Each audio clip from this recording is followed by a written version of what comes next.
तेजस classes में आपका स्वागत है। बिहार एसएससी प्रथम इंटर स्तरीय मुख्य परीक्षा का 55वां मॉक टेस्ट है, यानी इससे पहले हम लोग 54 मॉक टेस्ट कर चुके हैं। यदि आप उन वीडियोस को नहीं देखे हो तो प्लेलिस्ट का लिंक डिस्क्रिप्शन में है और साथ ही टेलीग्राम चैनल का लिंक डिस्क्रिप्शन में है। आप जाके उन वीडियोज़ को भी देख लो और टेलीग्राम ज्वाइन कर लो, जहाँ से आपको क्या होगा, पीडीएफ्स अवेलेबल हो जाएंगे। यह मॉक टेस्ट सुबह 7:30 बजे अपलोड हो जाता है, यानी 100% अपलोड हो जाता है। कभी कभी क्या होता है कि कुछ टेक्निकल फॉल्ट्स होता है या 2-3 मिनट इधर उधर हो जाता है पब्लिश करने में। इधर तो नहीं होता है, 30 के बाद ही उधर होता है, ठीक है। तो आप लोग 7:35 तक या 7:40 में 100% आके वहाँ से वॉच कर लिया करो।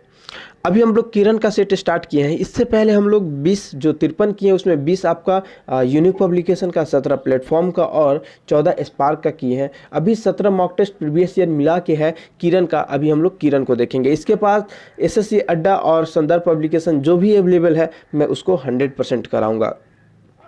देखिए, आगे बढ़ने से पहले 2-3 बातें हैं। पहला तो कॉपी और पेन लेके आपको बैठना है। दूसरा, आप इस 75 क्वेश्चन में कितना कर पाते हो उसका स्कोर कमेंट्स करना है। उसके बाद क्या है, देखिए 5 सेकेंड का आपको समय मिलता है, जिसमें आपको पहले खुद से अटेम्प्ट करना पड़ता है। आज का पहला प्रश्न है, इनमें से किस निकाय का गठन केवल निर्वाचित सदस्यों से होता है? इसका आंसर जाएगा ऑप्शन 2, जिला परिषद का। अगला प्रश्न है, जब 7वीं पंचवर्षीय योजना की शुरुआत हुई थी तब भारत का प्रधानमंत्री कौन था?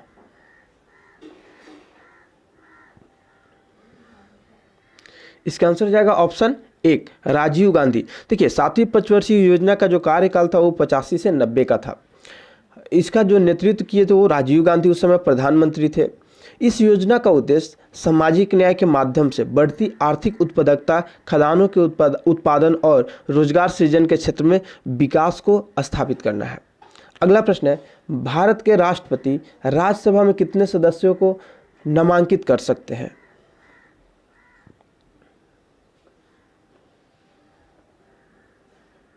इसका आंसर जाएगा ऑप्शन 3, 12। और ये 12 लोग कौन से होते हैं? साहित्य, विज्ञान, कला और सामाजिक सेवा जैसे मामलों का विशेष ज्ञान या व्यवहारिक अनुभव या उत्कृष्ट योगदान के लिए इनको दिया जाता है। अगला प्रश्न है, चीन की राजधानी कौन सी है? तो चीन की राजधानी कहाँ पे है? बीजिंग है। और वहाँ के जो प्रेसिडेंट है वो कौन है? Xi Jinping. अगला प्रश्न है, इसरो का GSLV F10 निम्नलिखित में से किसके बारे में पता लगाने के लिए एक आगामी मिशन है? इसका आंसर हो जाएगा ऑप्शन 1, चंद्रमा का। देखिए, जो GSLV F10 है, इसको चंद्रयान 2 भी कहते हैं। मिशन चंद्रमा पर भारत का दूसरा मिशन है। अगला प्रश्न है, ग्राम राज के माध्यम से राम राज के बारे में किसने कहा था? इसका आंसर हो जाएगा ऑप्शन 1, महात्मा गांधी के द्वारा ये शब्द कहे गए थे। अगला प्रश्न है, संविधान के अंतर्गत भारतीय लोकतंत्र के आदर्शों को हम कहाँ देख सकते हैं?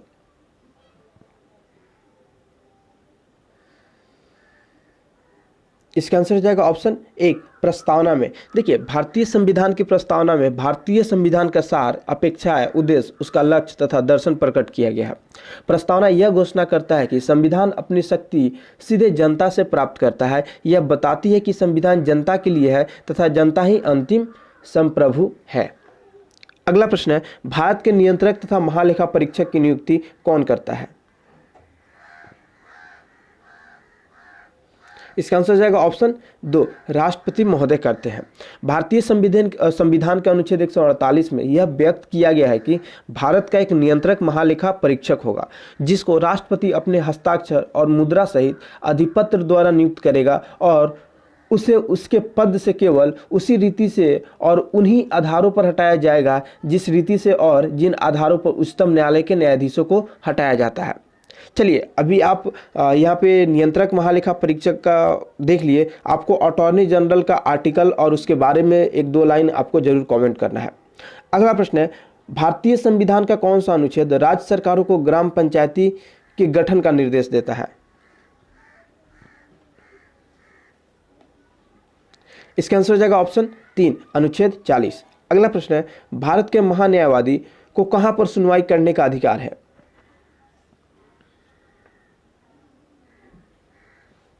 इसका आंसर हो जाएगा ऑप्शन 4, भारत का कोई भी विधि न्यायालय है।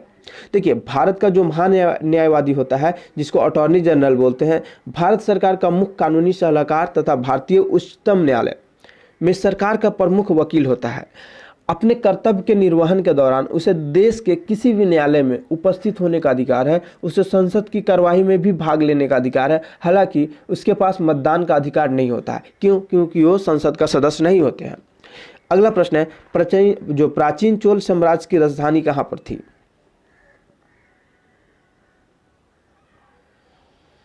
तो प्राचीन चोल साम्राज्य की राजधानी उरायूर में थी। ठीक है, उरायूर जो अभी प्राचीन बोले तो प्राचीन का तिरुचिरापल्ली, अभी का जो तिरुचिरापल्ली का जो क्षेत्र है वहीं पे वो पुराना नाम उसका उरायूर था, उस समय चोल की राजधानी थी। ठीक है, लेकिन अगर बात यहीं पे मेडाइवल चोलाज की करें तो मेडाइवल चोला का जो कैपिटल था वो कहाँ पे था? तो थंजावुर में था। अगला प्रश्न है, नीचे दिए गए दिल्ली के सुल्तानों के वंशों का कालानुक्रम में व्यवस्थित कीजिए।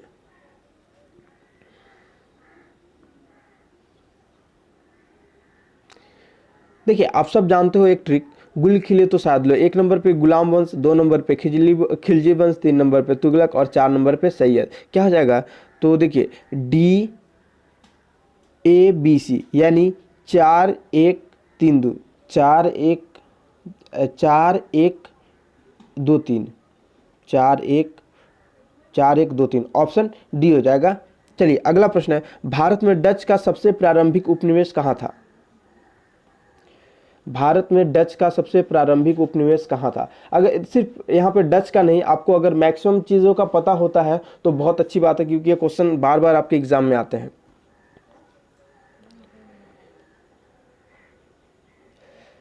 इसका आंसर जाएगा ऑप्शन 2, मसूलीपट्टनम। देखिए, जो डच का प्रारंभिक उपनिवेश यानी इंडस्ट्री स्थापित किया गया था वो मसूलीपट्टनम में था। मैं बात करूँ पुर्तगाली का, तो पुर्तगाली का जो प्रथम उपनिवेश था वो कोचीन में था। डच का आपका मसूलीपट्टनम हो ही किया। अंग्रेज का भी मसूलीपट्टनम में था, फ्रेंच का सूरत में था और डेनमार्क का तंजौर में था। अगला प्रश्न है, ब्रिटिश शासन के दौरान तत्कालीन मद्रास प्रेसिडेंसी में रैयतवाड़ी प्रणाली की शुरुआत करने वाला कौन था? इसका आंसर जाएगा ऑप्शन 3, थॉमस मुनरो। अगला प्रश्न है, निम्नलिखित में से कौन सा व्यक्ति इटली के एकीकरण से संबंधित नहीं है?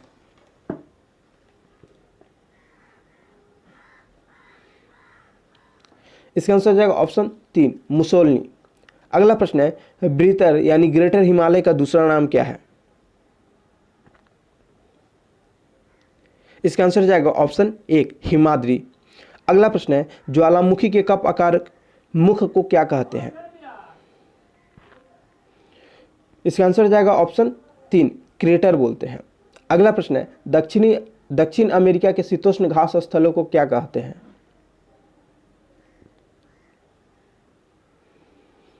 इसका आंसर जाएगा ऑप्शन 1, पंपास। देखिए, अफ्रीका में जो घास स्थल है उसको वेल्ड्स बोलते हैं। ठीक है, दक्षिण अमेरिका में पंपास तो आप जान ही गए, और यूरेशिया के स्टेपीज, इसको स्टेप बोलते हैं। अगला प्रश्न है, निम्नलिखित में से किस बायोम को विश्व की ब्रेड बास्केट कहा जाता है?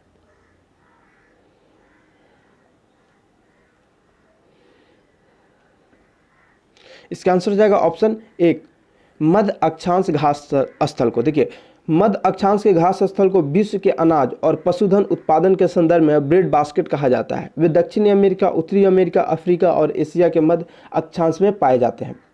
अगला प्रश्न है, एशिया तथा उत्तरी अमेरिका किसके द्वारा पृथक होते हैं?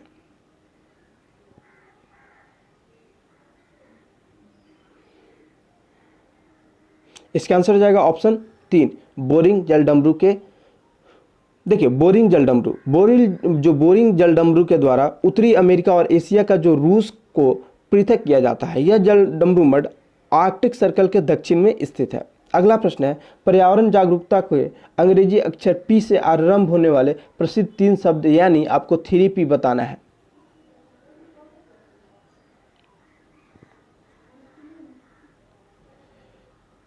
इसका आंसर जाएगा option 4, population, poverty and pollution. अगला प्रश्न है, किसी झील की तली में अशुद्ध जल को क्या कहते हैं?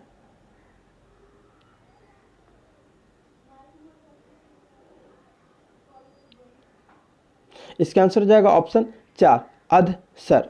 चलिए अगला प्रश्न है, दक्षिण भारत के निम्नलिखित राजनेताओं में से कौन ऐसा है जिसने फिल्मों में अभिनय नहीं किया है?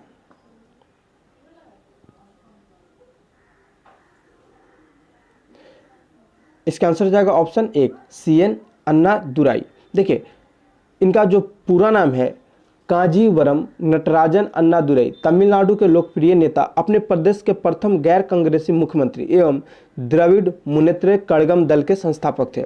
अगला प्रश्न है, निम्नलिखित में से कौन सा दिवस ऐसा है जो हर वर्ष किसी निश्चित तिथि पर नहीं मनाया जाता है?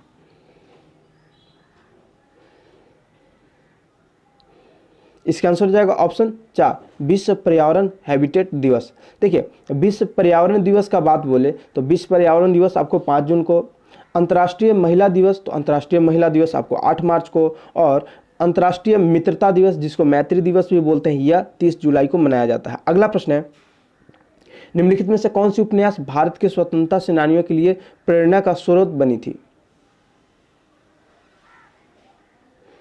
इसका आंसर हो जाएगा ऑप्शन 2 आनंद मठ। आनंद मठ बांग्ला भाषा का एक उपन्यास है जिसकी रचना बंकिम चंद्र चट्टोपाध्याय ने की थी। इस कृति का भारतीय स्वतंत्रता संग्राम और स्वतंत्रता के क्रांतिकारियों पर बहुत गहरा प्रभाव पड़ा था। देखिए इस उपन्यास में उत्तर बंगाल में 1773 के सन्यासी विद्रोह का वर्णन किया गया है। भारत के राष्ट्रीय गीत वंदे मातरम इसी उपन्यास से लिया गया था। अगला प्रश्न है, भारत में कौन सा राज्य है जहां आलू की प्रति हेक्टेयर पैदावार सर्वाधिक होता है? इसका आंसर हो जाएगा ऑप्शन 1 पंजाब। अगला प्रश्न है, निम्नलिखित में से कौन सा स्मारक विश्व धरोहर के स्मारकों में से सबसे पहले बसा हुआ स्मारक है? इसका आंसर होगा ऑप्शन 3 जैसलमेर का किला। अगला प्रश्न है, अशोक महान का शासनकाल था?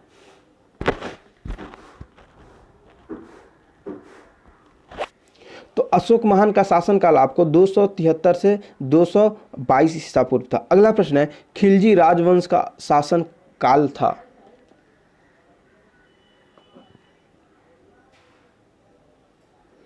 देखिए आपको पता है 1206 से 1290 तक आपको गुलाम वंश था, तो 1290 के बाद ही खिलजी वंश आएगा, तो यानी 1290 से 1320 ईस्वी हो जाएगा। अगला प्रश्न है, भारत का प्रथम राष्ट्रीय उद्यान कौन सा था?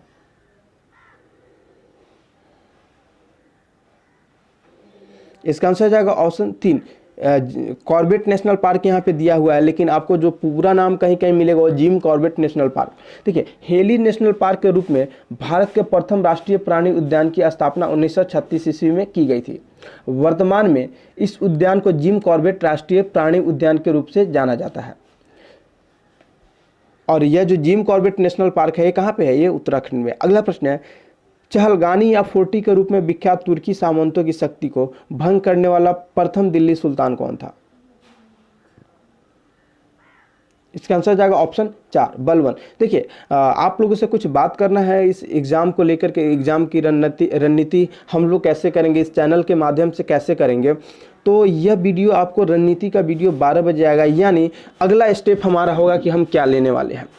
आपको बताएंगे कि कैसा स्टेप होगा मेरी तरफ से, क्या आप लोग इधर से करोगे, ठीक है। इसमें कोई एग्ज़ाम कब होगा ये सब बातें नहीं होगी, सिर्फ इसमें बात होगी कि मेरे तरफ से आपको क्या मिलेगा और आपको भी कुछ सपोर्ट करना पड़ेगा, कुछ सपोर्ट करना पड़ेगा। या नहीं कि देखिए कुछ लोग मैथ्स और रीजनिंग को बोल रहे हैं तो उनको भी थोड़ा सा देखना पड़ेगा। कुछ लोग आप लोग बोल रहे हैं नहीं मैथ्स और रीजनिंग नहीं चाहिए, कुछ लोग बोल रहे हैं मैथ और रीजनिंग, मैक्सिमम लोग बोल रहे हैं मैथ और रीजनिंग चाहिए, तो उनको भी सपोर्ट करना पड़ेगा। यही सपोर्ट आप लोगों से चाहिए, इस पर हम लोग आज बात करेंगे, ठीक है। अगला प्रश्न है, किस तंत्र में कुछ लोग अधिक लोगों पर शासन करते हैं? इसका आंसर जाएगा ऑप्शन 4 अल्पतंत्र में। अगला प्रश्न है, केंद्रीय प्रवृत्ति का सर्वाधिक स्तर माप क्या है, यानी what is the most stable measure of central tendency. देखिए मैं हिंदी को इंग्लिश में कन्वर्ट करवाता हूँ, ठीक है, तो आप लोग अगर इंग्लिश गलत होगा तो हिंदी को मानेंगे। इसका आंसर जाएगा ऑप्शन 3 माध्य बोलते हैं। अगला प्रश्न है, पंचायती राज प्रणाली के अंतर्गत स्थानीय संस्था का कार्य कौन सा नहीं है?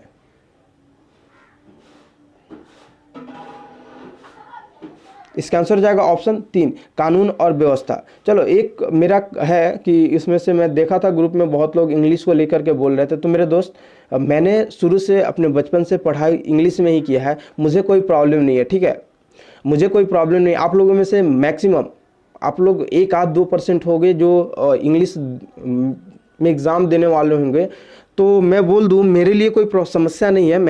मेरी स्टडी भी सेंट्रल यूनिवर्सिटी से हुई है, तो आप मुझे अंडर एस्टिमेट मत किया करो, ठीक है। अगर आपको लगता है बहुत ज़्यादा प्रॉब्लम है तो ठीक है, आप खरीद लो इंग्लिश का बुक, वहाँ से आप प्रैक्टिस कर सकते हो। बात बाकी आप ग्रुप में डाउट डिस्कशन करना है, आप लोग आलतू फालतू का बात करते हो, तो मैं क्या बोलूँ। ये चीज़ तो आप लोगों को क्या करना है, आप लोगों को खुद नहीं पता होता है। अगला प्रश्न है, ब्राबोर्न स्टेडियम कहाँ स्थित है?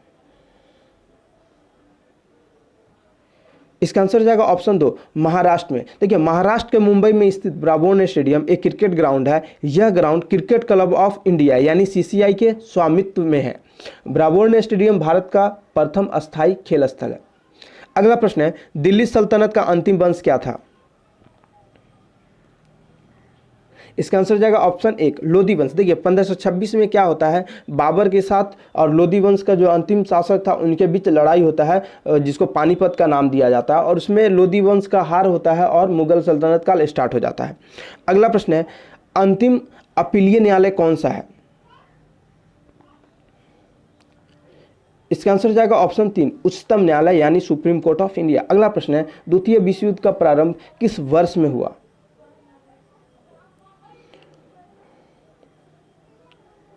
देखिए, इसका आंसर हो जाएगा ऑप्शन 3, 1939 ईस्वी में हुआ था। द्वितीय विश्व युद्ध 3 सितंबर 1939 को शुरू हुआ था तथा 14 अगस्त 1945 को समाप्त हुआ था। यह युद्ध की शुरुआत जर्मनी पोलैंड पर आक्रमण करके की थी।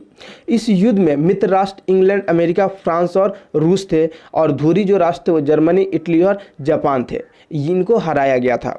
अगला प्रश्न है, निम्नलिखित में से कौन सी प्रजाति भारत में स्थानीय स्तर पर विलुप्त हो गई है? इसका आंसर हो जाएगा ऑप्शन 1, साइबेरियन सारस। अगला प्रश्न है, किस देश ने समुद्रों की रानी की उपाधि प्राप्त की? इसका आंसर हो जाएगा ऑप्शन 1, ब्रिटेन ने। देखिए, अपने नौसैनिक पराक्रम के कारण ब्रिटेन को 18वीं और 19वीं शताब्दी में समुद्रों की रानी के रूप में जाना जाता था। अगला प्रश्न है, राष्ट्रीय कैलेंडर का प्रथम महीना कौन सा है? इसका आंसर हो जाएगा ऑप्शन 3, चैत्र। अगला प्रश्न है, भारतीय राष्ट्रीय कांग्रेस के प्रथम अध्यक्ष कौन थे? इसका आंसर हो जाएगा ऑप्शन 2, WC बनर्जी। अगला प्रश्न है, हवाला क्या है?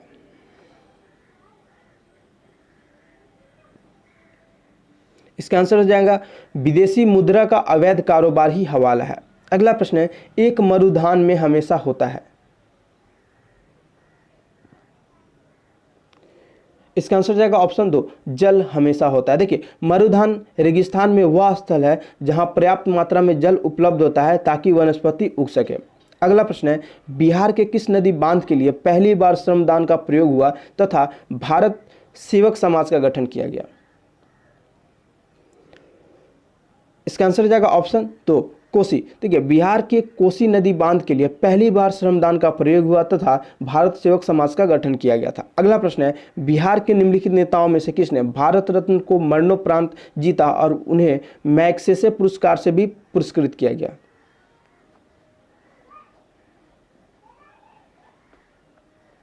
इसका आंसर हो जाएगा ऑप्शन 1, जयप्रकाश नारायण को। अगला प्रश्न है, निम्नलिखित में से कौन बिहार के किसान नेता थे?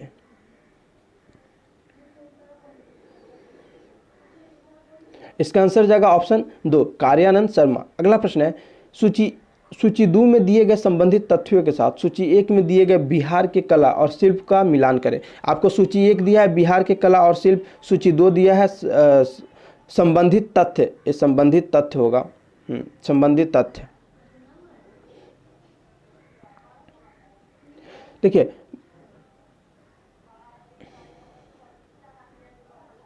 मधुबनी जो चित्रकारी है, मधुबनी चित्रकारी क्या है? मिथिला की महिला कलाकारों के द्वारा किया जाता है, यानी ए का 3 हो जाएगा। दूसरा, बी मंजूस कला, मंजूसा कला जो है ये क्या है? यह अंग प्रदेश की लोक कला है, यानी बी का आपका 4 हो जाएगा। देखिए, पत्थर कट्टी आपको कारीगर काले पत्थर पर काम करते हैं, ठीक है, यानी सी का 1 हो जाएगा। और डी का क्या हो जाएगा? डी का 2 हो जाएगा, यानी 3 4 1 और 2, 3 4 1 2। देखिए, 3 4 1 2 क्या है? 3 4 1 2 ऑप्शन सी में हो जाएगा। ऑप्शन सी करेक्ट है। अगला प्रश्न है, क्रिस्टियानो रोनाल्डो निम्नलिखित में से किस खेल से जुड़े हैं? इसका आंसर हो जाएगा ऑप्शन 2, फुटबॉल से जुड़े हुए हैं। अगला प्रश्न है, मंगल पांडे के विद्रोह शुरू करने से लगभग 100 वर्ष पहले 1784 में ब्रिटिश के खिलाफ विद्रोह करने वाले पहले संथाल आदिवासी नेता कौन थे? इसका आंसर हो जाएगा ऑप्शन सी, तिलका मांझी। अगला प्रश्न है, निम्नलिखित में से कौन सा कैल्शियम कार्बोनेट का एक रूप है?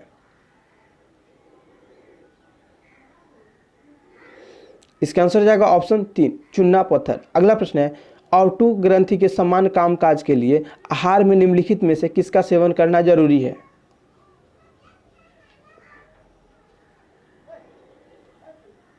इसका आंसर हो जाएगा ऑप्शन 3, आयोडीन का। अगला प्रश्न है, पेनिसिलिन किस सूक्ष्मजीवी से प्राप्त होता है? देखिए, जो पेनिसिलिन होता है ये आपको कवक से प्राप्त होता है। एंटीबायोटिक पेनिसिलिन पेनिसिलियम नोटेटम या पी क्राइसोजेनम जो कवक से प्राप्त होता है। अगला प्रश्न है, विटामिन ए की कमी से निम्नलिखित में से कौन सा रोग होता है? इसका आंसर जाएगा ऑप्शन 3, रतौंधी। रिकेट्स किससे होता है? तो यह आपको विटामिन डी की कमी से होता है, स्कर्वी विटामिन सी की कमी से, और प्लेग्रा विटामिन बी के कमी से होता है। और विटामिन बी में एग्जैक्टली किसके कमी से होता है आप इसको कमेंट करके जरूर बताना। अगला प्रश्न है, विटामिन B1 यानी थायामीन की कमी से निम्नलिखित में से कौन सा रोग होता है?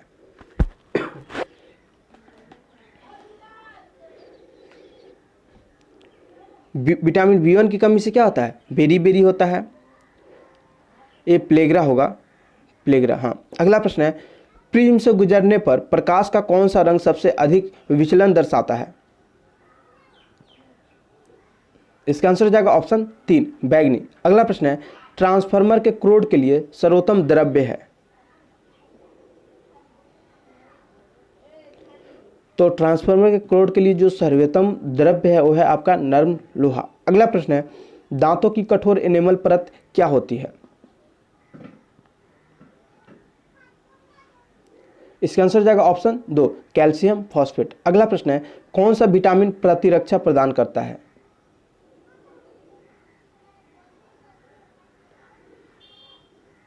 इसका आंसर जाएगा ऑप्शन सी। देखिए, विटामिन सी और विटामिन ई दोनों संक्रमण से लड़ने में शरीर की प्रतिरक्षा के आधार पर विटामिन ई की, देखिए विटामिन सी और विटामिन ई दोनों होता है, लेकिन अगर विटामिन सी का तुलना विटामिन ई से करें तो विटामिन सी मैक्सिमम आपको प्रतिरक्षा प्रदान करता है, इसीलिए ऑपरेशन के बाद सबसे पहले विटामिन सी का टैबलेट्स दिया जाता है। अगला प्रश्न है, पारिस्थितिकी विज्ञान केंद्र कहाँ स्थित है? इसका आंसर जाएगा ऑप्शन 1, बेंगलुरु में। अगला प्रश्न है, सूर्य में ऊष्मा और प्रकाश किसके द्वारा उत्पन्न होते हैं?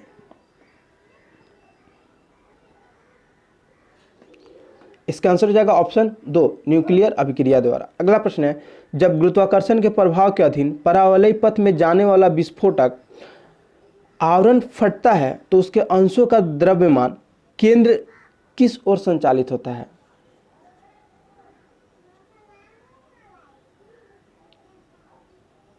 इसका आंसर हो जाएगा ऑप्शन 3, मूल पारावलयिक पथ के साथ साथ। अगला प्रश्न है, कंप्यूटर के एक भाग से दूसरे भाग में सिग्नल भेजने वाले इलेक्ट्रॉनिक पथ को क्या कहते हैं?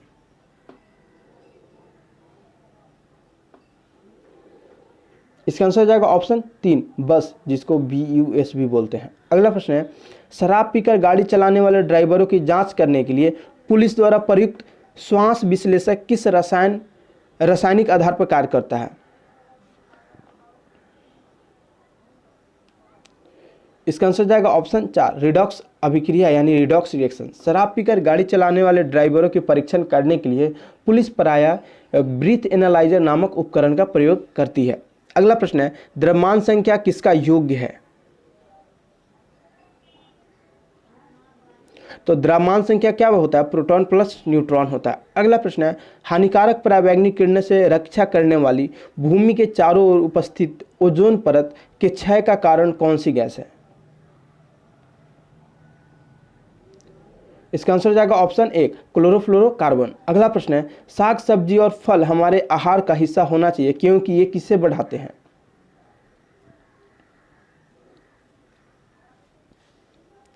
इसका आंसर हो जाएगा ऑप्शन 1, करामा कुंचन को ये बढ़ाते हैं। अगला प्रश्न है, दूध में कौन सा प्रोटीन शर्करा युग्म होता है?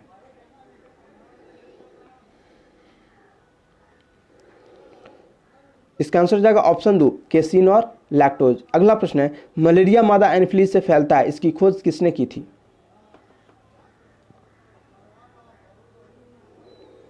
इसका आंसर हो जाएगा ऑप्शन 4, रोनाल्ड रस। अगला प्रश्न है, बीसीजी टीका कितनी उम्र में लगाया जाता है?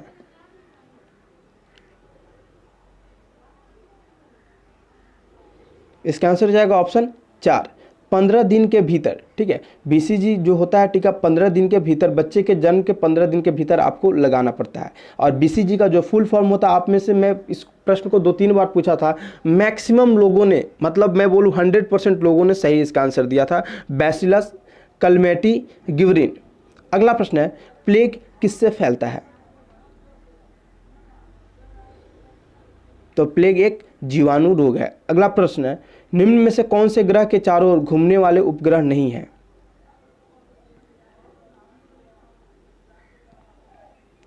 इसका आंसर हो जाएगा ऑप्शन 2, बुध तथा शुक्र। अगला प्रश्न है, निम्नलिखित में से किसके भीतर बृहस्पति का गैलीलियन उपग्रह नहीं है?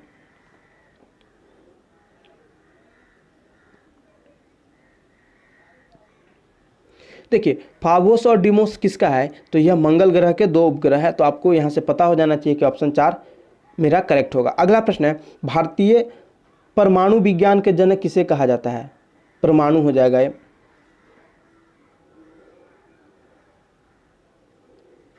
इसका आंसर हो जाएगा ऑप्शन 1, होमी जे भाभा।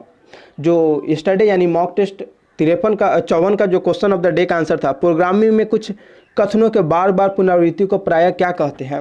तो इसको लूपिंग कहते हैं। आप लोगों में से लगभग 60 to 70%, ये थोड़े क्वेश्चन अभी किरण का अच्छे क्वेश्चन है, मॉडरेट से भी ऊपर के क्वेश्चन है, तो थोड़ा सा स्कोर आप लोगों का भी मैं देख रहा हूँ अप डाउन कर रहा है। कोई बात नहीं है, ये सेट थोड़ा सा स्टैंडर्ड है, इसी सब रिलेटेड आज बात करना है कि आगे हम लोग कैसे करें, और आप लोगों का सजेशन भी चाहिए कि आगे क्या करना है। तो इसका तो करेक्ट आंसर ऑप्शन 3 हो जाएगा। आप लोग जरूर आइए और 12 बजे देखिए उसमें कि क्या करना चाहिए, और कल का शेड्यूल उसी हिसाब से हम लोग आगे बढ़ाएंगे। जो आज का क्वेश्चन ऑफ द डे है, GUI किसका संक्षिप्त रूप है? आपको इसका आंसर क्या करना है, कमेंट बॉक्स में जाके देना है, और आपको यह वीडियो अपने दोस्तों तक जरूर पहुंचाना है, ताकि जो लोग बिहार SSC का एग्जाम देने वाले हैं या देने जा रहे हैं तो उनको यह बेनिफिट हो। ठीक है, अभी के लिए इतना ही। मिलते हैं हम लोग फिर 12 बजे। जो एक वीडियो आना है शेड्यूल को लेके, चर्चा को लेके, उस पर हम लोग